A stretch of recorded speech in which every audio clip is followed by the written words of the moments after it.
Good morning, everyone. Good morning.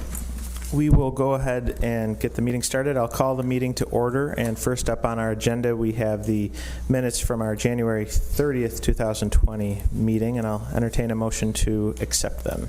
So moved. Second. Any further discussion on the minutes? All in favor? Aye. Opposed? Carried. Next up, a report from the Secretary. Joe. Yes, good morning. Morning. I'm pleased to report that the JSCB staff and supporting consultants are arranging for the 2020 bond closing for this coming Monday and Tuesday. By Tuesday morning, it should be all settled if everything goes well. Great. And the second item would be there's two pieces of correspondence from Mr. Giardine, one in your packet and the other one which you have before you, which was hand-delivered this morning. Got it. And that completes my report. Very good. Thank you. You're welcome. Next up, a report from our program manager. Morning, Chris. Morning. How's everyone? Doing well, thanks. Good. So starting at upper left-hand corner like we typically do, just to speak to procurement and current status of procurement. You have in front of you today the resolution for award of Henniger. So that's a good thing, and we'll get that going and anxious to move forward with that one. The Clary Elms project is currently out to bid. We've got a published bid date currently at the moment of 3/5, so March 5th. The Fowler Interior package is out to bid with a current bid date of 3/26. The Danforth, currently anticipating receiving bids in April for that. It is not out yet, but will be going out shortly. And same thing with the Blodgett site. That was the additional work that we were going to perform at Blodgett for the parking lot reconstruction in two of the parking lots over there. So that said, the only thing left currently on the docket for procurement, future procurement, is the Corcoran site work. And then if there's additional works of scope that develop as we move forward. But it's kind of in terms of what we had set out to accomplish in terms of procurement for T2 will be there, by the end of the first quarter here, essentially, in terms of everything out to bid. So that's a good thing. So under project financing and approvals, as Joe just mentioned, Monday, Tuesday, for your final round of financing for that. Beyond that, I would say the early aid start waiver request for Fowler that was submitted, and underneath project financing and approvals, I don't have anything here for you this morning, but I think we mentioned it at the previous meeting that we're still reviewing a couple of requests that we've received for an extension of services for professional services, so don't have that completed yet in terms of the review of that. To anticipate that for probably next month. Under design status, essentially I said we're out. What we're doing now is just evaluating if there's additional work. We're starting to prioritize that and have ourselves in a position so that by the end of May we kind of have that picture or that list of things, if in fact budget would permit down the line, to have that kind of analyzed and prioritized. That's what the goal is at the moment. And then the Corcoran site package is one that as I said, we're still developing that for that procurement of that. Under construction update, I wasn't going to run through every single one. I think the work is progressing in most of our T1 projects. We're into punch list on a majority of those, some further than the other. The Ed Smith and Bellevue have progressed well with punch list. We're now just mostly focused on the financial closeout there and then the closeout documentation that comes with them. Making some, I think, of notable change was that over at Blodgett, we're putting in the ADA ramp in the front of the building, which is a piece that didn't get accomplished last summer, so that they're progressing that well despite the weather. That's in motion. Under any questions on construction update? I wasn't going to go through every item, but One question. I think I know the answer. I had a meeting within the past week or two. Mr. Ferraro was involved. We were discussing tree planting, which is especially relevant for us because we're in the process of launching our urban forest master plan, and we were discussing the opportunities to plant more trees on school district properties. Based on that conversation, it sounds like the window of opportunity for increasing tree plantings as part of phase 2 is probably closed, but I'm specifically interested, since you mentioned Corcoran still coming together, are there any opportunities to look at enhancing tree planting as part of any of the remaining projects, particularly Corcoran? Sure, I think we could certainly keep it in mind as we move forward, but Corcoran would be a site package, which would be in the vein of, the planting of tree component. Okay. So yeah, that might be a good opportunity, and then others, just as we move forward, it's something we could consider and keep in mind. Great. Yeah, let's do that, and we can loop in the city arborist, but that would be Okay. great. Obviously, we want to make sure it's in a way that the school district is comfortable with, but I think it'd be a good opportunity to get a jump start on our plan. Sure. Thanks. Great. Can I asked a question about Blodgett and the ADA accessible. When they go through that area, because that's the bottom floor that nothing's been done on, so where do they go from there? How do they miss all? How do they traverse the rest of the building? Yeah, there's an elevator when you come down the ramp to the right, correct? And then that will take you up into any of the floors above.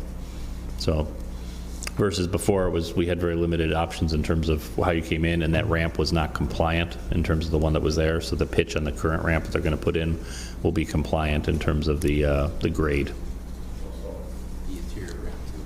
The interior, yeah, in the back, that was noted last month. We completed the ramp that goes to the gym in the back. That one, again, we had a ramp, but it wasn't a ramp that met the requirements, so that's in. So now you can traverse that entire lower level and then access the elevator to go up. Thank you. Any other questions, construction related? Chris, we have a meeting Friday. It's a non-JSCB meeting with King & King Architects, and we are working on design for the basement of the Okay. community schools grant. So we have a meeting Friday on that. So This is the basement of Blodgett you're referring to, Tom. So you knew where I was going, Yeah. right? Yeah. Okay. I want you to know we do have a project there. It's outside of JSCB. Okay. Good. Super. Under my constraint and critical issues there, the first one we've secured that next week. We'll take that off, and so we'll have there and have all the financing in place to do the balance of it. Project closeout, again, it's on something we're watching. We're holding bi-weekly calls, focused right now on the T1 schools to try and get through that closeout process, because closeout is much more than, the work is done, but then it's a lot of other stuff that follows, completing of the punch list, completing of the financial component of the closeout of all the changes, and getting a final app in, getting all the training in, getting turnover materials in, all that stuff that follows the warranties is time consuming. It always is, and so we're working on that and having a bi-weekly call at each of the buildings to continue to make sure that's making progress. Utility coordination, no impasse here, but just working to get easements in place for Corcoran, Nottingham, and eventually for Henniger as we move down that road. Grant Huntington and Blodgett, we still have work there and we're progressing that. There is not a tremendous amount of work left. It was just the work that was left is a bit disruptive, so we've been trying to capitalize on breaks, made some good progress over the last break here, and we'll continue to do so over the spring break. Excuse me. What is the bathroom situation at Huntington? In terms of where are we? Yes. We're on our last 4 bathrooms, correct, Nate? It's 4. They're the larger bathrooms near the cafeteria on the lower level and then on the second floor. So we took those over at the break period and are advancing that in the evenings in terms of that. All the other toilet rooms that were to be renovated have been renovated. And So on the second floor, is there any bathroom that's working? yes. Yes, on the second floor, the 2 new bathrooms that we put in towards the front of the school, on both sides of the hallway, those are both functional. And then on the last stack of toilet rooms that we're currently working on, we're actually working on the second floor now, but we've left the ground floor just outside the cafeteria functional for the time being until we get the second floor progressed, and then we'll come down and do that ground floor toilet room next. So does the second floor have enough bathrooms working to accommodate all the children that are on that floor? I'm just hearing that's an issue. From a fixture count, yes, they studied that, and this has been obviously a coordinated effort for a while to try and make sure that they have capacity given the number of folks there, and then the logistics of how far they have to travel. And we've done that in a sequence of turning over a couple at a time. but not been easy. I mean, there's a lot of logistics that go with it. Could you explain to me why Grant and Huntington are so far behind? Grant and Huntington, well, let's take them one at a time. Huntington, one of the big contributing factors to Huntington was we had a late award at the very, very beginning. We didn't get that awarded until the beginning of July. Okay. And that, if you remember, it was a time we only had we only received one bid. Costs were of concern. It took us a while to get that award in place and feel comfortable. Essentially what that did, and people will say, well, that was, okay, so that was a couple months, Chris, but it really hurt us for that first summer. The ability to do the work that we needed to do that was disruptive, that could not happen during the year, it really had an impact. That's one. I will point out that with Huntington, we're currently about, I mean, when you look at the numbers, we're probably 85% plus complete in terms of work in place. It's just the work that's there, that last 15% is a challenge because of the nature of working in an occupied building and what we can accomplish and how much we can take on. So that's contribute. Does that help with that, Pat, a little bit?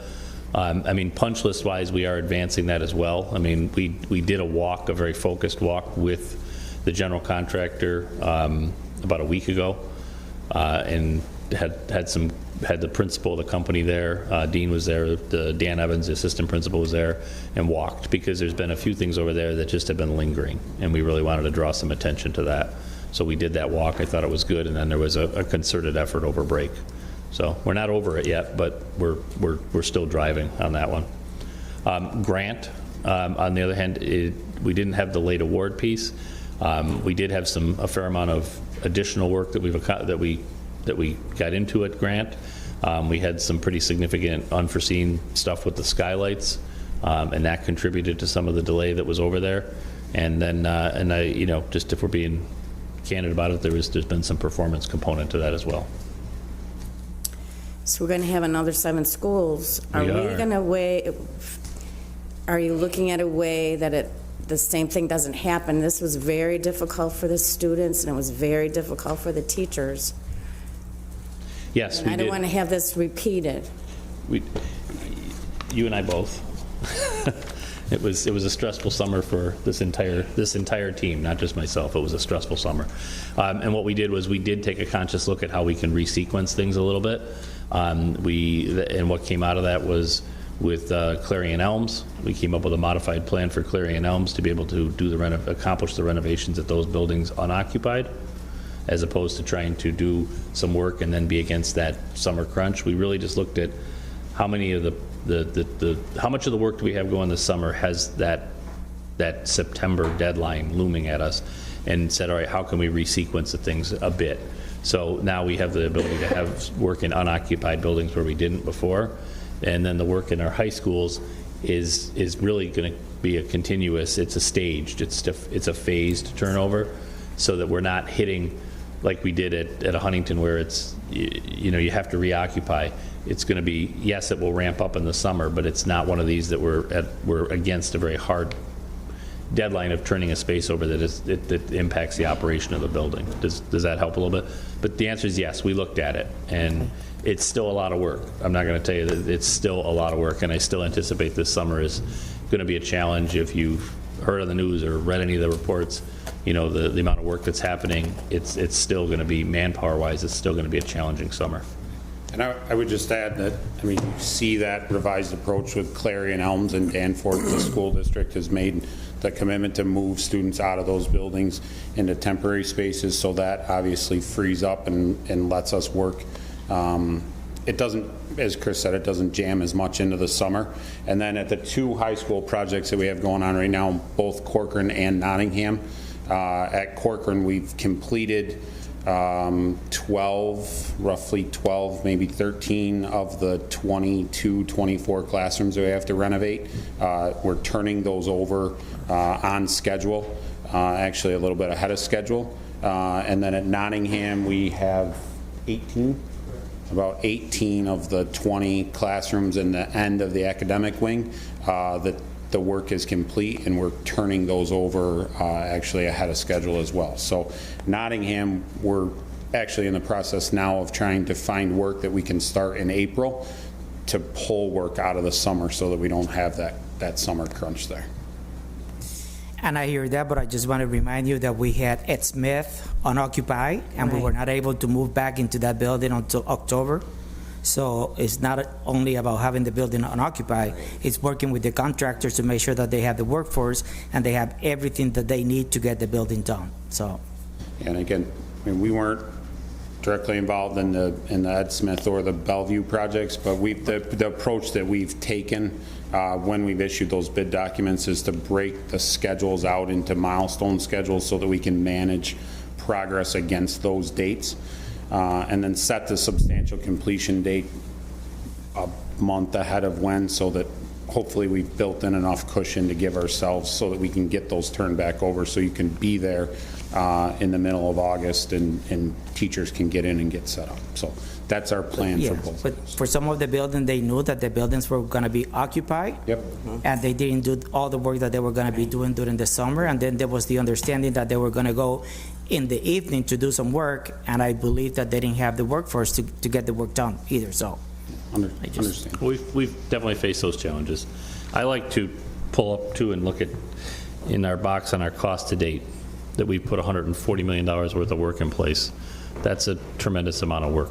I mean, when you look at what we put in place, that's so just to gain and just for the record, it won't be an easy summer. It's still going to be a challenging summer, despite the fact that we've moved in the right direction.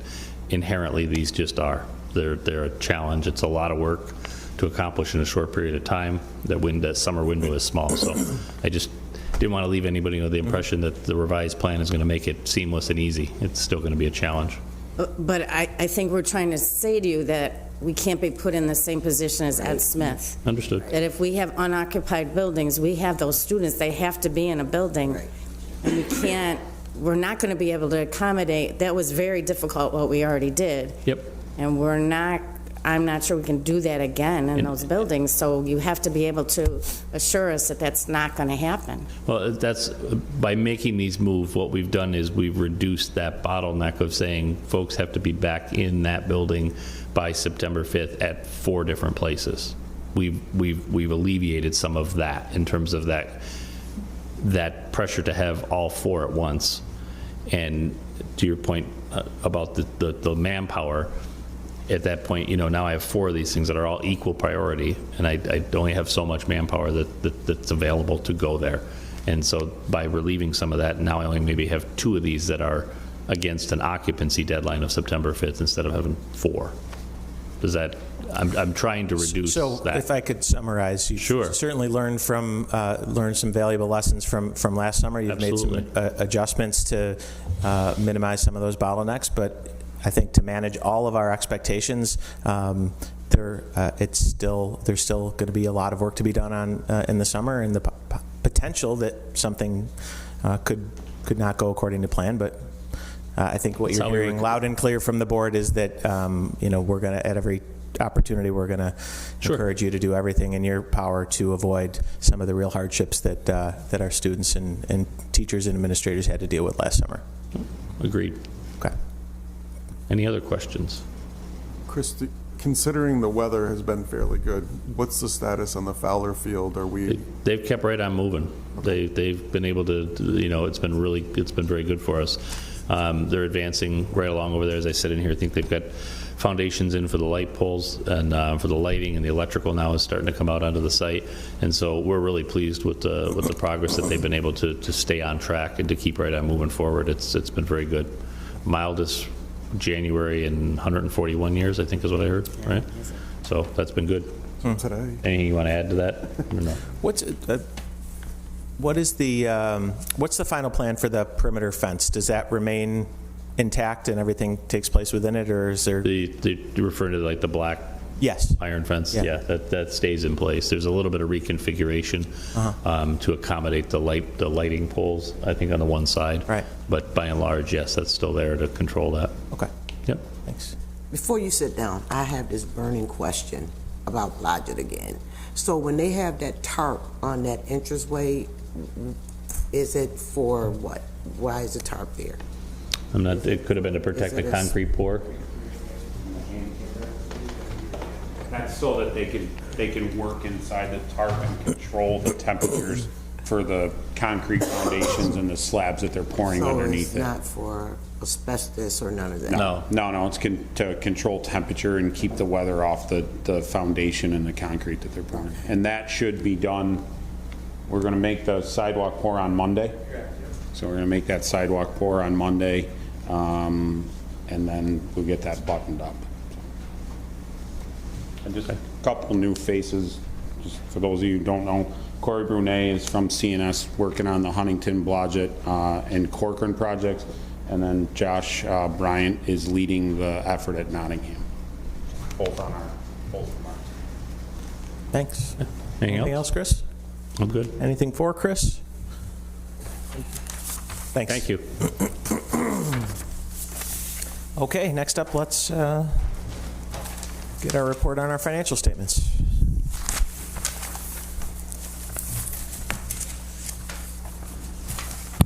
Good morning. Morning. Okay, if everybody has the packet, and they're going to follow along with me. Still working. Okay. Okay. You see, you got a lot of paper there. Yeah.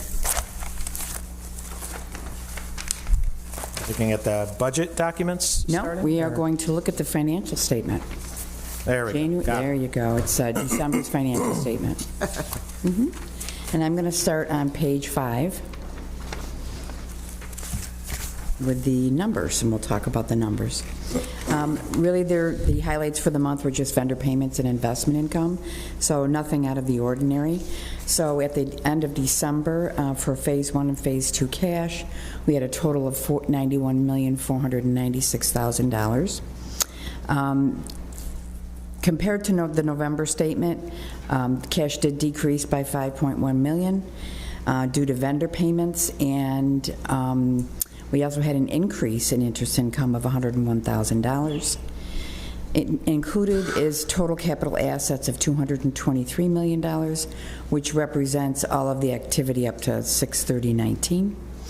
The total liabilities at the close of December was $299.8 million, and inclusive of that is the $23 million ban, along with Phase 1 and Phase 2 debt service payments, which is the bonds payable current year and anything beyond the current year. So our total net position at the end of December is $14.7 million. I'm going to move on to page 6. And page 6 gives us our statement of sources and expenditures for the current year activity.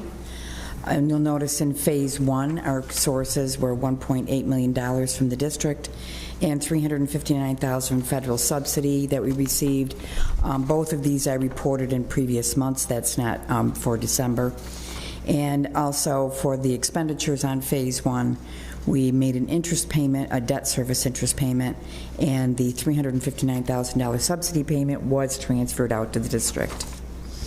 For Phase 2, the current sources are $2.5 million for the pass-through from the district for debt service, as well as a $695,000 band proceed payment, and which I did report in prior months.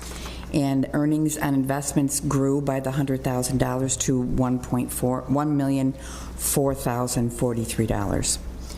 The total capital outlay for current year activity is $61.2 million, and we did make an interest payment several months ago for in the amount of $2.5 million, which I did report, I believe, in November, and that gives us a total excess of a negative $59 million.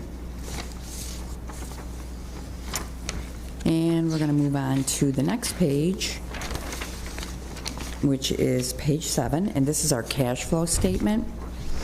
Now, our cash flow statement does report actual expenditures and sources from July to December, and January to June is projected.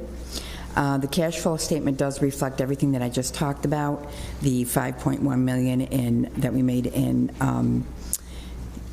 payments to vendors, as well as the $101,000 that we took in for interest income. At the end of the year, which would be June 30th, our fiscal year, we're looking at about approximately $144 million in the bank. You'll also notice, I just want to point out in March, those are the projected numbers for the bond closing that's coming up next week. And those will become a little bit more accurate as we close out. These numbers, this was a projection done last week, so the numbers are just going to change just a little bit. But for the most part, that's pretty much spot on. And then I'm going to go to the last page, which is our inception to date report. And for phase 1, we have a total of our sources for phase 1 is $142.9 million. That has not changed. And our total expenditures to date is $141.6 million, which did not change from last month. And our phase 2 sources is at $216.1 million, and our total expenditures is at $129.7 million. And that concludes my report. Does anybody have any questions? Can I ask a question on the cash Sure. flow? Where do these $3 million projections come from? Because in all my years of doing this, I've never seen us only spend $3 million. $3 million, I'm sorry, for what was the expenditure? You have a projected expenditure for construction costs of $3 million that you pretty much carry through every month. It fluctuates, okay? It goes up in the summer typically. Yeah, it goes up during the summer as we get closer to the end of the year. Basically, the cash flow is taken from a cash flow that is projected and put out there by Turner Construction. So I kind of go by where they are with as far as construction goes and where we're at. You'll see that it does start to increase in June because with Henniger coming on board, we're going to start spending more money. But at the same time, we're winding down on phase 1 projects. So a lot of that expenditure is going away, okay? Most of our work is done probably in the summertime. The high schools stay pretty consistent. So the projection is just basically what it is, a projection based on where construction is at that time. Can we just keep an eye on that? Because there's no way you're going to spend $3 million in March, April, and May. Well, you'll notice that we don't like to over-project, okay? No, that's fine, but I also we shouldn't be thinking we have more money than we really do. That's what the projection is for. Right. So, Yep. okay, thank you. Okay, thanks. Number of resolutions here. Joe, can you walk us through them? Yes, we have several payment resolutions and a few contract resolutions today. Beginning with resolution number 11, which would authorize Landon and Ryan's monthly payment. Motion? So moved. Second. Any further discussion? All in favor? Aye. Opposed? Carried. Resolution number 12 would authorize the monthly payment for Turner Construction Company. So moved. Second. Any further discussion? All in favor? Aye. Opposed? Carried. And resolution number 13 is to authorize payments for our Tranche 1 contractors. So move. Second. Any further discussion? All in favor? Aye. Opposed? Carried. Resolution number 14 would authorize payment for our Tranche 2 contractors. So move. Second. Any further discussion? All in favor? Aye. Opposed?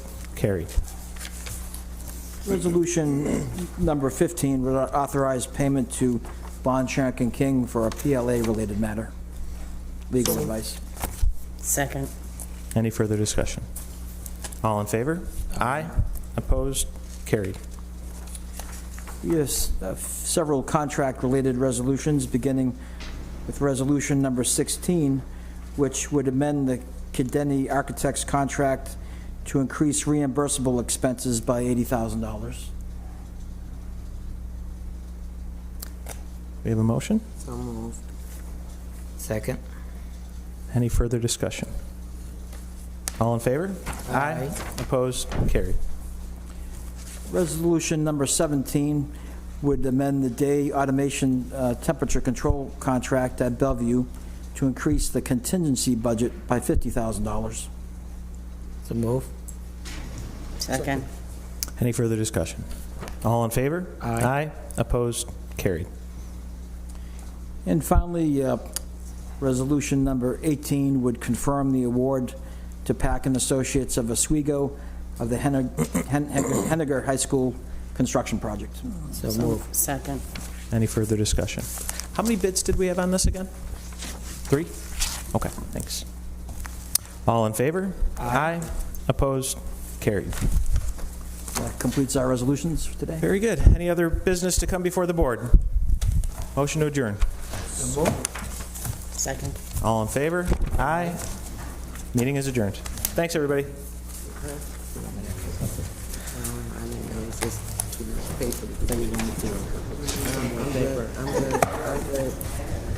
I can ask Helen to sign to save you some time, or? Sure. So as long as Helen's got the time. Otherwise, you want me to sign? I'll sign.